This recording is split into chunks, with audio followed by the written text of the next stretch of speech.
You are ready. You will learn. Don't worry. They have something that nobody else have is they have the hospitality in the blood. Here you might have a career. You can develop. You can be you. And we will teach you. I like the 80s and house music. For everyone is listening, check it. Yes.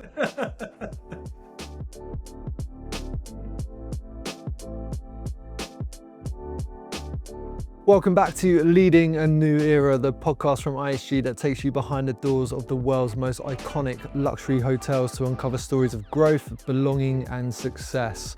I'm your host, David Littlewood from the IHG Talent Acquisition team. And I'm Eunice Clements-Tweedy, VP Global Talent Acquisition and HR Business Partnering. Hello, David. How are you? I'm very well, Eunice. How are you? I'm super good. Thank you for asking. I'm excited to speak to Diego today. Oh, me too. Have you seen where his beautiful hotel is? I've seen the hotel. I've not been to Honduras, but I'd love to go. We are so incredibly lucky in the work we do. Just some of the locations are just astonishing. I've never met a GM who I hadn't want to go and visit on property. They're just extraordinary individuals. In each episode, we catch up with a general manager from IHG's luxury and lifestyle portfolio to find out what it really takes to lead the fast-paced world of luxury hospitality. From pivotal career moments to curveballs that keep them growing and learning, our guests share their experiences that have shaped their journey and led them to where they are now. Today, we're joined by Diego Padula, General Manager at Kimpton Grand Roatán Resort and Spa, Honduras' first international 5-star luxury hotel and a landmark project that he's leading with pride and purpose. Originally from Uruguay, Diego's career spans Europe, Latin America and the Middle East, including a game-changing chapter in Oman that took him from food and beverage specialist to full-spectrum hotel leader. Diego brings his whole self to the role, combining bold vision with his personal passions for music, fashion and mentoring future talent. Whether it's launching a sellout food and wine festival or aiming to put his resort's restaurant on the top 50 list, he leads with heart, creativity and a deep belief for the power of belonging. Diego, welcome to the podcast. Hey, thank you, David. What a amazing introduction. I love it. Thank you very much. That was awesome. Eunice, nice to meet you too. Thank you, guys. It's great to see you. How is life on the island? It's amazing. Lovely weather. The hotel is busy. Everyone is happy. So it's a good mix. And you're on a beachfront location, is that right? 100%. Oh, Literally, just walking by. describe the picture for our audience today. Okay, so if you can imagine now, actually my back now is a little bit, it's too sunny, but literally you can walk from the hotel into the beach. So you have a beautiful infinity pool. And after that one, you have the best beach in the whole Roatán, Honduras.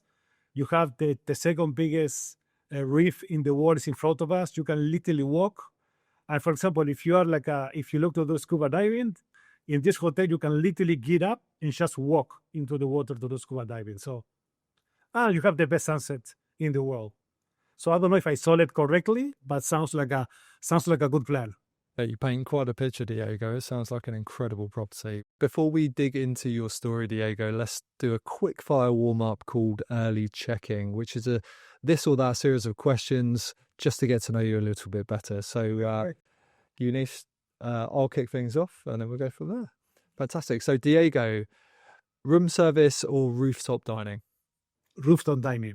Boutique hotel or 5-star luxury resort? 5 luxury resorts. Nice, lovely.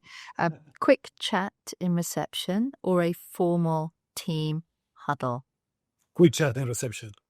I think this one's going to be quite tricky for you, Diego. Football or fishing? Football. That's my passion. Wherever I live or work, wherever any time that they play, I always watch it. I remember in Oman and Dubai, they would play in 3 a.m. in the morning, but I was always awake to see it. That's followership, isn't it? Yeah, I'm a dedicated fan. We'll have to have a separate conversation about football at some point, Diego. We should, yeah. Packed itineraries or spontaneous schedules? I would say pack. My wife, she will say that yes. And I try to have it a little bit like a itinerary. Then you can play about that one. But yeah, I would say pack, yeah. Creative brainstorming or strategic planning? Creative brainstorming, definitely. That's what I love. With my team, we sit down, we see, we just have one idea. So, okay, how we get here? And that brainstorming is great. Yeah, this one is very easy to reply. Good. Okay. Sweet upgrade or surprise amenity? Sweet upgrade. Me too. Yes, definite winner. Look, I will take note when you come to visit me. I know what you prefer. Yeah. Perfect. Sounds great. Coffee or tea? Coffee. Actually, let me add one more, mate. So it's like a tea that we take. It's very typical in Uruguay. And do you have milk, sugar? How's it made? No, it's just water. It's like a herb tea, but actually we put in a base, and then you just serving like a hot water every time. So this continue. It's something very we use for the community. You can actually have both, but this is more. It's also like a social interaction that we used to have. People from South America, Argentina, Uruguay. Sometimes we need to talk. Usually say let's have a coffee. We say let's have a mate. So it's more social than a coffee. Yeah.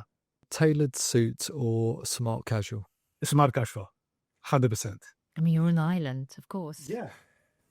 I will tell you a funny story. When I just moved into the island, I remember I buy like 5 suits. You know how much time they last? Like 2 weeks. After 2 weeks, no way you can use suits here. But I give it a shot. Okay. Island life or big city living? I think I know what the answer is. Yes, I think what you think is to island life. 100%. It's beautiful. It's completely different type of life. Look, I came from 5 years in Middle East, 2 years in Mexico City. So trust me, you need island life sometimes, especially after these years in the city life. Yeah. What's your favorite part of island life? We wake up every day, 4:30 a.m., 5 a.m. every day. No clock. We just wake up because the life of the island is like this. It's more relaxed. Usually the hotel here and everything stop after 9 p.m. So if you don't have an event, you don't have a wedding, it's usually like a very early finish of the day and very early start of the day. So it's you literally go with the flow of the sun, which is great and unique. So I enjoy the sunset. I see the sunset every day and I see the sunrise every day. So which is great. That's gorgeous, isn't it? Sounds beautiful, yeah. So family trip or solo adventure? No, family trip. When I say family, I say with my wife. You've got a dog as well, is that right, Diego? I do. Called coffee in English. It's a small Shih Tzu. Yeah. He's with us since 5 years, and he was traveling to Dubai, Mexico, now here. So he's from Ukraine originally. So he's a traveler dog already. Well traveled. Yeah, well-traveled dog, yeah. Nice. And finally, lead from the front or support from the sidelines? No, lead for the front. Yeah, I like to walk in front. Otherwise, I get bored in the office. So, sometimes you need to do the show or you need to do in the office, but I try to be as much outside as possible. And with this weather and this view, it's no way you stay in an office. You need to go and enjoy it. Thanks, there you go. I feel like we've learned a lot about you already just through that segment. So thank you for sharing. We'd also like to talk to you about your incredible journey as a GM.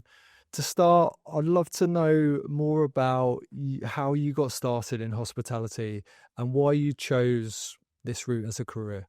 So this is not a funny story, but actually when I was around 12, 13, I was in my mother's job, and one of the colleagues of my mother's used to teach hospitality in Uruguay, which was something very new over there. And he told me, look, you have the profile to work in hospitality. Another way, I keep it in my mind for the upcoming years, and I decided to give a shot. I do the hostel hospitality training in Uruguay, and my first ever job was as a assistant waiter in banquets, putting coffee breaks at 4 a.m. in the morning in Uruguay. And that was my first ever job. And from that one, I started to build up my career. But I start very, very from the below, and I make all my career until where I am now. Was it football that you initially, obviously I know it's a love of yours and a passion, was it something that you initially pursued and then you ended up taking an avenue into hospitality? Yeah, look, I used to play what I call futsal. It's indoor soccer in Latin America. And I was playing at the same time. I was doing both things. I managed to play in my team. And I played some international games, and I was very happy on that one, but at one point I need to decide about the career. I was good in football, but not so good. I prefer to say that I was better putting coffee than scoring goals. Let's put it this way. And at one point I need to decide. So I just leave the football and move into the hospitality. But always, I told you, I try to keep it wherever you are in the world, one soccer ball, you will unite everyone. There's a lot of parallels, obviously, between a team within football and obviously managing a hotel and a team of people within your property. 100%, it's a parallel. You are like a person in charge, and then you have to put the right players on the right position. And if it doesn't work, you need to switch them and you need to change a strategy if you're losing. So yeah, it's definitely like a football. I just wonder, Diego, all these learning experiences that we have throughout our life, what do you think has really shaped you to become the GM that you are today about that learning? So look, my whole career was based on food and beverage. I started, as I tell you, as a waiter, and then I ended up moving to Europe when I lived 8 years in Spain. I ended up being director of food and beverage in Spain. Then I moved back to Uruguay when I was director of food and beverage. Brazil, the same F&B, and then Mexico. And there was a time in our career, like all of us, we need to decide, okay, what is next? Okay, I love what I'm doing, but you need to leave your comfort zone. So, and that was the shifting moment is when I was in Mexico and I said, okay, I need to make my next role. So it's not easy to get the next role. So hopefully, I mean, I was very lucky that my wife was always very supportive, and we were looking for a next position, and Oman come up into the role. So imagine, for me, it's going to be like a big decision. It's not only I will move as an EAM position, like a number 2 of the hotel, but in a completely different part of the world. And we took it. And I think that was one of the biggest decisions that I made, because it could be difficult for so many reasons. But as of now, I say that was the right move to make for my career. That was the switch. Otherwise, maybe I will continue being in F&B, but sometimes you need to take some risk. And I think it was a big one, but it works very well. It's incredible, isn't it? Sometimes our biggest learning roles are the roles that we like the least because they force us to learn quickly. 100%. You don't know. Look, all the F&B, wherever F&B is listed, this one, they will understand. We are terrified about rooms.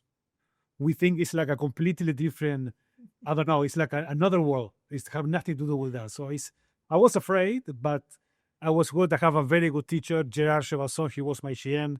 He was helping me a lot during this period. And you ended up learning like all these new universe that you don't know. What were you afraid of? That's really interesting. I don't know. I see like too much sometimes that so many meetings, so many pickup reports, check-in, check-out, arrivals, and there was like sometimes for the F&B is completely different because every day is different. You don't have a game plan. You do have some bookings, but you don't know exactly what could happen. And the rooms is more like a much more planning ahead, which I have a good thing because you know exactly how many people will come tomorrow, the next week, and you go and organize. But sometimes it's more like an afraid that we usually help. But after when you start to dive in on these new departments, you ended up enjoying it, loving it, and it's good to see that how you can match both departments. How you can be something from F&B to rooms, and room from F&B, and housekeeping and engineering and everything. So it's lovely, it's great. That's what I love about to be a GM is this able that you can oversee all these different departments that you can try to all of them play together. I hope that gives some of our audience or listeners an insight into if you're in hospitality or think about joining hospitality, it's actually very fluid in your different career paths. Isn't that right? Yes, correct. And something that an advice I will give, something that I didn't do, and now I know with the time is you need to start asking for cross-training through the departments. I think if you ask me, Diego, what you will do differently, I would say even before I moved to Oman, I would try to be more focused and try to get exposure in other departments so you understand more about. So it's a good advice. You mentioned your mentor a second ago, and is there any advice that he gave you that particularly stuck with you? I have a lot of mentors during my career. I don't want to mention, all the GMs in my career, I learned from them. Every single one of them, they give me some good advice. But if you talk as a mentor, I have one his name is Miguel Piñeiro. We worked together for almost 12 years. he knows me from Uruguay from the beginning. He was always like the person I always go to, and he's the guy when I have doubts or when I know what to do in my career.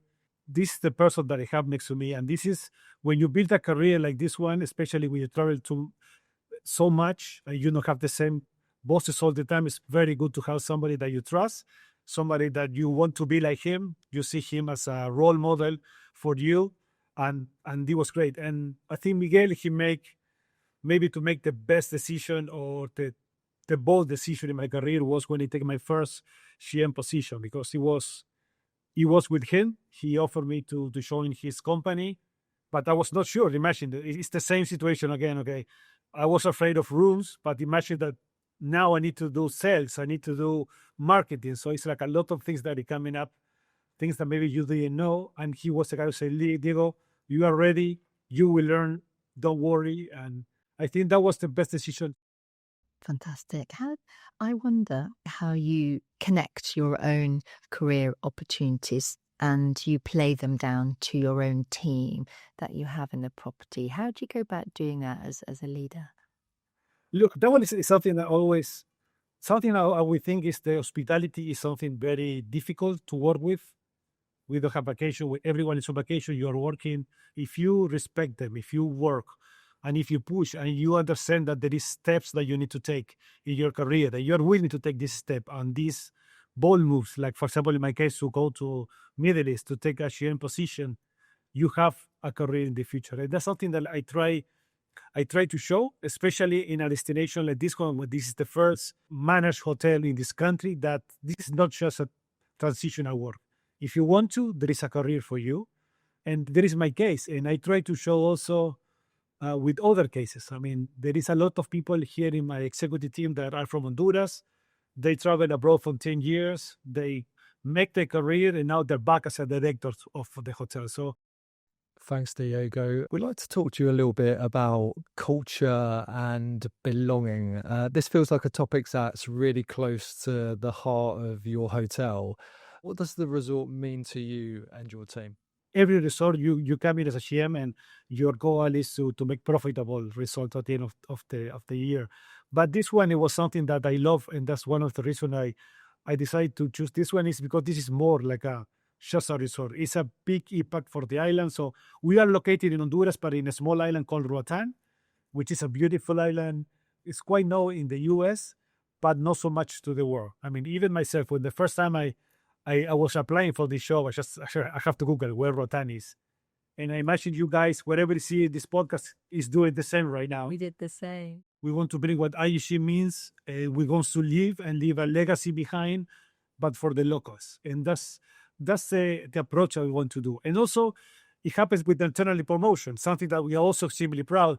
We have opened almost 1 year and a half, and we already provide 40 internal promotions. So we try to show to them that we believe in them and that there is an opportunity to grow. So I think that is the key of my strategy to show the belonging to everyone is this, and to make an impact that when we all, the expat will leave, because even though we are in love of Honduras, at one point we will have to leave.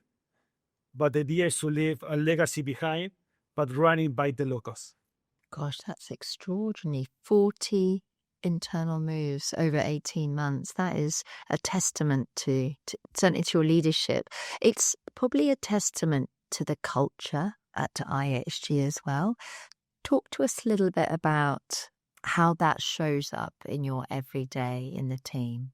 We're taking care of our staff, and we try to listen to them, and we try to them to understand this belonging that we say. And you mentioned IHG is about this one. This was my first property working in IHG, and I'm extremely thankful for making the decision. And I can see from the day one that how much we're taking care of our people, taking care of them and try to develop with them. And I feel also in myself. I mean, I feel I know I have a mentor for my whole career, but lately I have a new mentor, which is Erica. Erica, she's my boss now. She's based in Miami. She runs off the Kimpton, and she showed me how IHG is. She's always there for me, for whatever I need, for personal work. So all this is new for me, like all this type of responsibilities and literally taking care about as a human being, also as a professional. And that's what I try to cascade to my team, is try to listen to them. I try to be as much as possible in the front of the house, talking to everyone, try to know what they like, what they like, try to understand what's the football team they like. Or so I try to make these connections. And the idea of all of this at the end is that they feel valued and they feel that they belong to us. And also another word I like to use is to give empowerment to them, empowerment to growth, empowerment to make mistakes, and empowerment to learn. Fantastic. It's so good to hear those examples, isn't it, David? Yeah, incredibly. I know in terms of how you personally foster that kind of inclusive and empowering culture that you have within the hotel, I know you talked about ensuring that colleagues feel seen, heard, and valued. Could you talk to us a little bit about those kind of key pieces and what you lean into as you lead most? For me, at the front of the house is always the person to give you all the information. So one thing that I do here, and I do in every hotel, is I try to have monthly meeting, but only with the staff. So for example, if there is a restaurant, I want to have me and them, no supervisor, no managers, just all of us in a meeting room, chit chat. I try to understand how they feel, what they see, because usually sometimes the best idea came from that meetings. So I want them to have like this trust that they can see me walking, stop me, and try to make me question, or if they have any issue, they can run to me. But also, on the other hand, I try to give empowerment to my manager. So it's not that you have this connection with the GM, but there is something in between that the manager can handle. I always try to give the manager the empowerment, because otherwise you will take the power from them. But I think this kind of meeting, try to be with them, try to foster this trust that they can easily come to my office. Sometimes just receive a WhatsApp, Diego, we need to talk to you. I say, okay, guys, I think that was a big change in something that also we try to foster with me and also to my team to do the same. So everyone listen, so everyone have the chance to be listening. So I put in my calendar this meeting, so I know I'm gonna do it, but also they have the chance that they can talk to me anytime. Oh, it's refreshing to hear. I mean, a creative idea can come from anywhere, isn't it? So to know that whatever the level or the hierarchical status, that everyone can be heard and have a voice. I know that's something that's really important to you within our team as well, Eunice. Here we talk a lot about purpose, community, belonging. And I think if you get that myriad of circle just right, you create stickiness for people to stay. You give them a reason, you give them joy. And I often say in the team, if you have super happy colleagues, they do their best work, and you can feel it when people enjoy their role. Look, one strategy that we have here is because, as I told you, this hotel have another purpose, which is positioning Roatán. So I try to involve all of them, that they feel proud that they're actually making a change for their country. We're doing incredible events like the Food and Wine Festival that we did for 2 days, 400 people each day. So they recognize it now that whatever we're doing here, they have an impact for Honduras in the world. And that's something else that I also try to add to the circle, and they feel that they're making a difference. It's time for our check-in, check-out segment. So I'm going to give you a typical GM task, and can you tell us whether you would check in if it's your thing, or if you would check out if it's something that you would perhaps rather delegate? So, okay, let's do it. Greeting VIP guests. Check in. Yes. Interviewing and onboarding new hires. Check in. I think it's extremely important. Actually, my PNC, she's awesome in doing it. So I would say both. Slightly linked, coaching or mentoring staff members. Check in or check out. Check in 100%. Personally curating the lobby playlist. Check in, because music is something that I love. And yeah, my people can tell you, when I'm arriving always at the hotel early in the morning, I'm always talking about the music, the volume, let's change this, let's change that, let's change the lighting. Yeah. I could be a little bit annoying on that one. So yeah, definitely it's a check-in. Yeah. Yeah, final sign off on the playlist. I feel Diego. Yeah. Okay, this is a good one, Diego. Okay, menu tasting with the head chef. Check-in.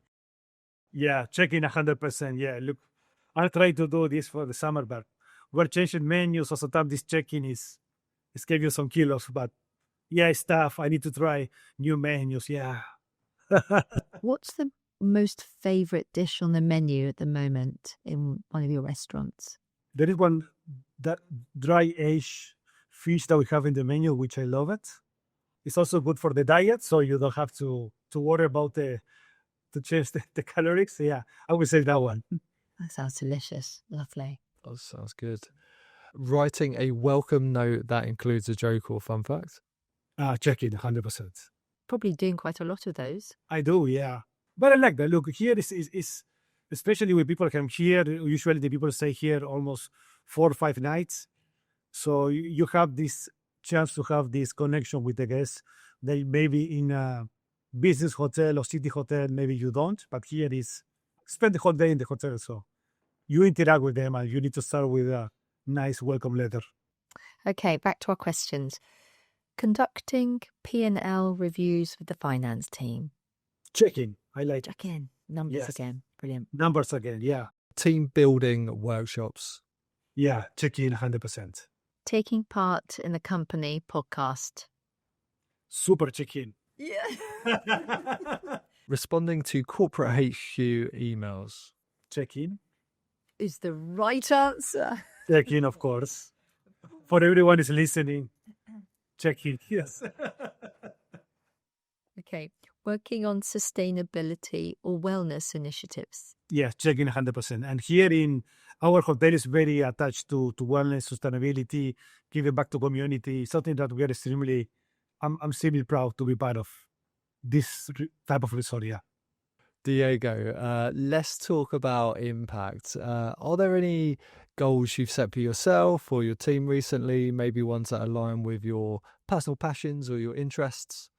Yeah, look, I mean, we try to, we say to giving back to the community. And sometimes, when you're in a very busy hotel like this one, sometimes you need to find time. So something that we put as a goal now, and I'm very proud that we are going is, ALF is Abundant Life Foundation, is the non-profit foundation of the owners, and they're doing a great job. So what we're doing now, and I try to put in the calendars, and we already went 3 times, is every month we go, all the directors and managers, to go into the non-profit foundation and go and help. So the first time we went, we paint houses. It's so important to be able to make a difference. And I think something that we've learned from talking to all of the GMs that we have so far, just what goes on around the community and the impact the hotels have on that community is so important. Yeah. Diego, I was wondering, just changing track for a minute, just around all your experience and the fact that you're at the cutting edge of luxury hospitality. What do you see as the future? I did my whole career at the beginning in luxury. I like to divide luxury and lifestyle luxury until like half of my career when I found out that lifestyle luxury, when you can actually bring your personality into the job, you can be yourself. You can show your tattoos. In the past, I used to hide them. Now I can show. So I fell in love with this one. And you can see that all the major brands, I started developing new brands that are on this segment. And I think Kimpton fit perfectly into this segment. And we have much more experience than the rest. And we have a big legacy. And I think this is where the future of the hospitality is going and where the growth is going. So I'm very happy to be here. I make a decision that that's the type of hotel I want to work in my career. I will not say to come back to typical luxury, but I want to continue to be in lifestyle because it's where I feel, it's where I belong. And when you belong to one brand and you feel yourself, I think you're not working. You're just bringing your personality to you every day. We're going to move into our final segment where we're going to switch the focus to your hotel itself, Diego, and we're just calling it Hotel Spotlight, where we're talking about what you love most about your resort and what makes it so special to you. Do you want to kick off, Eunice? Sure, yeah. So, as you're leading the first 5-star international luxury resort in Honduras, which is an incredible achievement, by the way. Thank you. How did it feel on the first day that you opened to your guests? Describe some of that feelings that you had. Yeah, look, unfortunately, I was not here since the opening. I just came up after a few months that we open. But I can think about the feeling is, you mentioned before, we are the first 5-star hotel. It sounds very, very beautiful, which it is, and it's very proud to be leading this one, but also you have something that you need to take care into consideration, because that means that since you are the first one, none of your staff have this experience to work in this environment. Look, one thing I'm extremely proud, and I know it's linked about what David mentioned before, is in the hotel we are 265 people working. 260 are from Honduras. So only 5 of us, we are not from Honduras. Gosh, it's astonishing. It's incredible. It's the first time in my career that this happened, that you have such an amount of locals, but also this kind with pride. They're very proud to what they're doing. They're very proud about what we're achieving and what we're looking for. They have something that nobody else have, is they have the hospitality in their blood. They have the smile. They can look here with everyone they interact. In any interaction of the hotel, you're talking for a local, people who lives in the island. So they can tell you, in the housekeeping, they can tell you where to go for breakfast, where to go for dinner, what beach to see. And they show with pride. And that's something that you cannot teach. So I always say that's the most difficult part. It's already came with them. So our show now is trying to continue elevating these experiences. And we are getting there. We did get a lot of recognition worldwide. We learned a lot of awards last year. We continue winning awards this year. So I think we are on the right path. And this impact, what I told you, is, and always is also linked from the beginning about what we're talking about to the training, is for them to embrace this hospitality, because there is something they will take with them. And same as we have 40 people getting promoted, we lost a very good people because they get a great job in another hotel in the island. And that's something that I encourage. I am very happy. Look, if you found a better position and you growth, let's do it. It's the most proud things that I have. Yeah. Congratulations. I mean, I'm in the world of talent. All my career's been talent, and that's extraordinary to have such a high percentage of local talent, and the training and everything. So well done. That's fantastic. Diego, I know that music is something that is obviously incredibly close to your heart. So I just wanted to know, if your hotel had a signature soundtrack, what would it be? If it were mine, Diego, it will be house music. I love house music. So I don't think it will work with my hotel, but there has to be that. If you see my playlist, you will find this type of music. And also 80s I like. It could be 80s. I like the 80s and house music. We'll have to add a link to your playlist. Yeah, maybe I'm not so proud to share, but... So if you were listening to music in the hotel, which is your favorite spot that you would go to listen to that music? Definitely the sunset time at the beach. It's the water, the sun, and the bar. Beautiful sunset right in front of you. That's the magic circle. Sunset, cocktails. I feel like I should be planning my next holiday. I hope you convince you, David, and everyone is listening. You need to come to Honduras. You will not regret. Trust me. You will love it. When you want a little bit of peace and quiet, or just to reflect, is there anywhere in the hotel that you find yourself going, or is there a particular spot? Look, we have some beautiful terraces within the hotel. So then when I walk the walkthrough of the hotel, so that at the end I just want to go there like a 5-10 minutes by myself, just looking at the horizon and thinking and try to disconnect a little bit.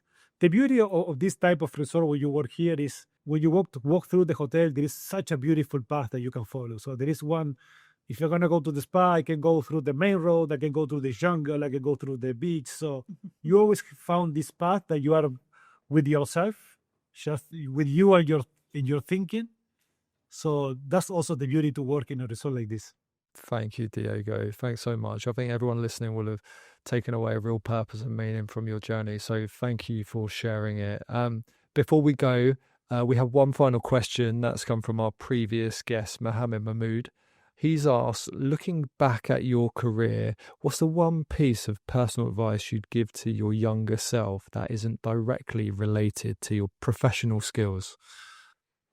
It's difficult to divide the professional to your personal path, but definitely when I was doing my career through F&B, I should definitely start to look for another cross training.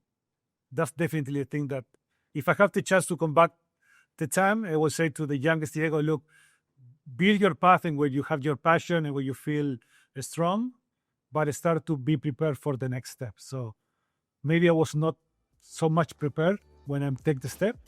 So definitely that will be my advice that I would read to my younger myself.